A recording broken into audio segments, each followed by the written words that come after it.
इस वक्त का सबसे बड़ा अपडेट यही है कि मुख्यमंत्री योगी आदित्यनाथ इस वक्त जो है गोरक्षनाथ मंदिर के अपने शक्ति भवन में रुद्राभिषेक कर रहे हैं। चूंकि भगवान गोरक्षनाथ शिव अवतारी माने जाते हैं, भगवान शंकर के रूप माने जाते हैं, तो उनकी विशेष पूजा अर्चना होती है। और हमारे साथ इस वक्त दुर्गेश जी हैं, जो अभी वहीं से बाहर निकल के आए हैं और यह बताएंगे क्या कुछ चल रहा है। दुर्गेश जी, दैनिक दिनचर्या में जो पूज्य महाराज जी का कार्यक्रम रहता है, उसी दिनचर्या को पूरा करते हुए महाराज जी अभी पूजा गए हैं और रुद्राभिषेक में अपने पूजा अर्चना में लगे हुए हैं। तो कितने लोग हैं वहां पे रुद्राभिषेक में? मंदिर के पुरोहित? हाँ, जो पुरोहित हैं वो मठाधीश और जो अन्य क्या है पुजारी उनके साथ लगे रहते हैं, वही लोग लगे हुए हैं साथ में। हाँ, पूजा अर्चना चल रही है। तो ये है कि इस वक्त मंदिर में पूजा अर्चना चल रही है। जो मंदिर के पुरोहित हैं वो और उनके साथ 11 जो बटकों की टीम है वो विशेष पूजन अर्चन कर रही है। अगर तस्वीरें दिखाऊं तो इस वक्त जो गोरक्षनाथ मंदिर है वहां पे लोग आए हुए हैं और अब जो है इंतजार हो रहा है कि कब 10:15 बजे के करीब वो यहां से मुख्यमंत्री योगी आदित्यनाथ निकलेंगे।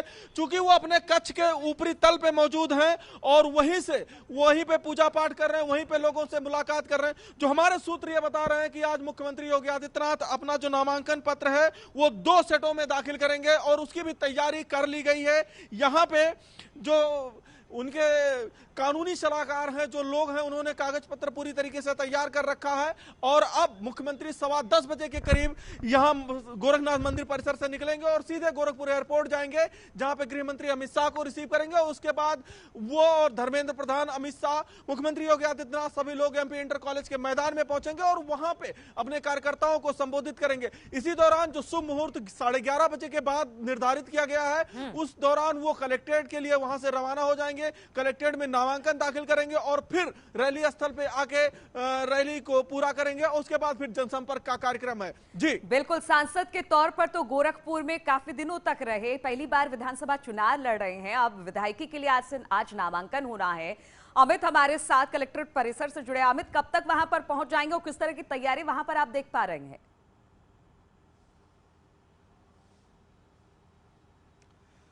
वैसे तो रामगोपाल ने सब कुछ बता दिया है नीलू, कुछ छोड़ा नहीं मेरे लिए, लेकिन फिर भी यहाँ पर कैसी तैयारियां हैं वो मैं आपको बता देता हूँ। कल रात चूंकि यहाँ पर बारिश हुई थी तो थोड़ी सी अव्यवस्था हो गई थी। सफाई कर्मी यहाँ पर साफ सफाई कर रहे हैं और तैयारियां पूरी तरीके से मुकम्मल हैं। डॉग स्क्वाड का एक दस्ता भी यहाँ पर आया था ताकि सुरक्षा के लिहाज से पूरी चेकिंग की जा सके। बाकी रही बात सीएम योगी के नामांकन की, तो 11:40 से लेकर 12:10 के बीच का समय यहाँ पर निर्धारित किया गया है। उससे पहले वो एयरपोर्ट जाएंगे, जहां पर गृह मंत्री अमित शाह को रिसीव करेंगे और फिर पास में महाराणा प्रताप इंटर कॉलेज है, जहां पर एक जनसभा को संबोधित भी करना है और उसके बाद यहाँ पर कलेक्ट्रेट में आएंगे, यहाँ पर अपना नामांकन करेंगे। नामांकन करने के बाद जनसंपर्क अभियान में भी शामिल होना है। गृह मंत्री अमित शाह भी इस दौरान उनके साथ मौजूद रहेंगे, सीएम योगी आदित्यनाथ रहेंगे, स्वतंत्र देव सिंह रहेंगे, यूपी के चुनाव प्रभारी धर्मेंद्र प्रधान भी रहेंगे। कुल मिलाकर कोशिश यही है कि आज सीएम योगी के नामांकन के साथ साथ पूरे पूर्वांचल में कमल के पक्ष में माहौल बनाया जा सके। बिल्कुल, अगर गोरखपुर की बात की जाए अमित, चूंकि आप जगह जगह घूम रहे हैं, गोरखपुर में भी लोगों से आपने बातचीत की होगी और हम बहुत सालों से यही देखते रहे हैं कि यहाँ पर जब चुनाव होता है तो कोई जातीय समीकरण काम नहीं आता।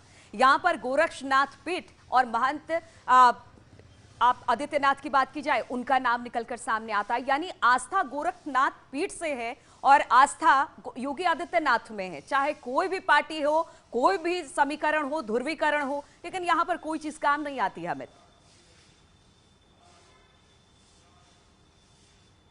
इसमें कोई दो राय नहीं लीलू। बीते 30-32 सालों से, मतलब 1989 से लेकर आज तक, चाहे हम विधानसभा चुनाव की बात करें, चाहे लोकसभा चुनाव की बात करें, हर बार यहां पर भारतीय जनता पार्टी की जीत होती है। लोकसभा चुनाव की बात करें तो राधा मोहन दास अग्रवाल 4 बार से यहां पर पार्टी के विधायक हैं और हर बार इस सीट पर वो कमल खिलाते हैं। पहली बार ये मौका है जब सीएम योगी आदित्यनाथ विधानसभा के चुनाव में उतर रहे हैं। इससे पहले वो 5 बार गोरखपुर लोकसभा क्षेत्र से सांसद भी रह चुके हैं। मतलब बिल्कुल साफ है जिस बात का आप जिक्र कर रही हैं कि चाहे यहां पर लोकसभा चुनाव हो या फिर विधानसभा चुनाव हो, गोरक्षपीठ का अच्छा खासा दबदबा इस पूरे गोरखपुर में या यूं कहें कि पूर्वांचल इलाके में देखने को मिलता है। बिल्कुल, और अमित ये भी है कि यहां पर अगर बात की जाए तो कहते हैं कि जो योगी आदित्यनाथ है वो ठीक है, जीत तो जाएंगे, लेकिन जीत का अंतर कितना बड़ा रहेगा, इस पर सबसे ज्यादा फोकस है।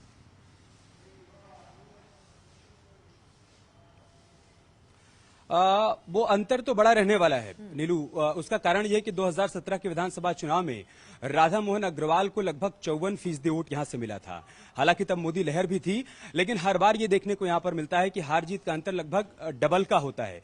राधा मोहन अग्रवाल को यहां पर 1,20,000 के आसपास वोट मिला था, 60,000 से अधिक वोटों से वो जीते थे। तो उम्मीद यही की जा रही है कि सीएम योगी आदित्यनाथ चूंकि खुद इस बार चुनावी मैदान में उतरे हैं, बीते 5 साल में उन्होंने बतौर मुख्यमंत्री जितना काम किया है उस काम पर मुहर लगनी है और गोरखपुर की जनता उनको अपार प्यार करती है।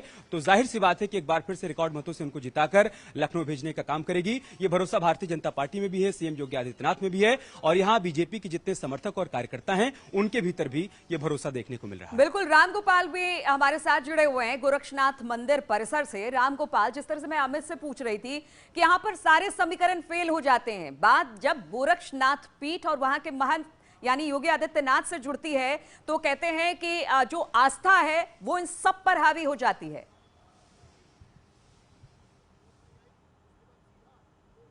बिल्कुल, और इसके 2 एग्जाम्पल सामने हैं। 1989 में जब निर्दल हिंदू महासभा के टिकट पर महंत अवैधनाथ यानी कि जो मौजूदा मुख्यमंत्री इनके गुरु चुनाव मैदान में उतरे थे, तो उस वक्त जो जनता पार्टी का समर्थन भारतीय जनता पार्टी ने किया था, उनके प्रत्याशी को करारी हार मिली थी और महंत अवैधनाथ हिंदू महासभा के टिकट पर गोरखपुर से सांसद चुने गए थे। बाद में वो भारतीय जनता पार्टी ज्वाइन कर लिए थे।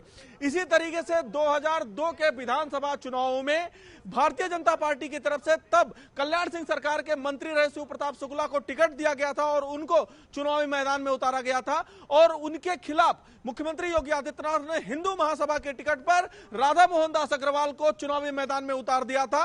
और उसका नतीजा यह रहा कि तत्कालीन भाजपा के जो प्रत्याशी थे शिव प्रताप शुक्ला, वो तीसरे स्थान पर चले गए थे और उनको कुल 15,000 के करीब वोटों से संतोष करना पड़ा था। जबकि उस वक्त हिंदू महासभा के टिकट पे चुनाव लड़ रहे राधा मोहन दास अग्रवाल करीब 16,000 वोटों से विजयी घोषित हुए थे। तो आप इसी से अंदाजा लगाइए कि किस तरीके से गोरखपुर में जो है मंदिर का प्रभाव और खास करके गोरखपुर जो विधानसभा सीट है इसमें मंदिर का प्रभाव है। और इसका एक एग्जांपल और है कि जितने भी 1998 से लेकर 2014 तक के लोकसभा चुनाव में लगातार हर बार मुख्यमंत्री योगी आदित्यनाथ के जो जीत का प्रतिशत रहा वो लगातार लोकसभा चुनाव में बढ़ता चला गया और उसमें सबसे बड़ा अगर किसी ने रोल निभाया है तो गोरखपुर शहर की इस विधानसभा तो गोरखपुर सीट पर कितना दबदबा है बीजेपी का, कितना दबदबा है योगी आदित्यनाथ का, और आज वो अपना नामांकन गोरखपुर सदर सीट से दाखिल कर रहे हैं। इसलिए तैयारी भी पूरी है, पूजा अर्चना भी की जा रही है, भगवान से आशीर्वाद भी लिया जा रहा है। लेकिन 10 मार्च के बाद ये साफ होगा कि यहां पर क्या कुछ होने वाला है। हालांकि जीत बीजेपी ने अपनी यहां पर सुनिश्चित की है और योगी आदित्यनाथ भी पूरे तरह से उन्होंने कह दिया है कि यहां से जीत होगी और एक बड़ी जीत।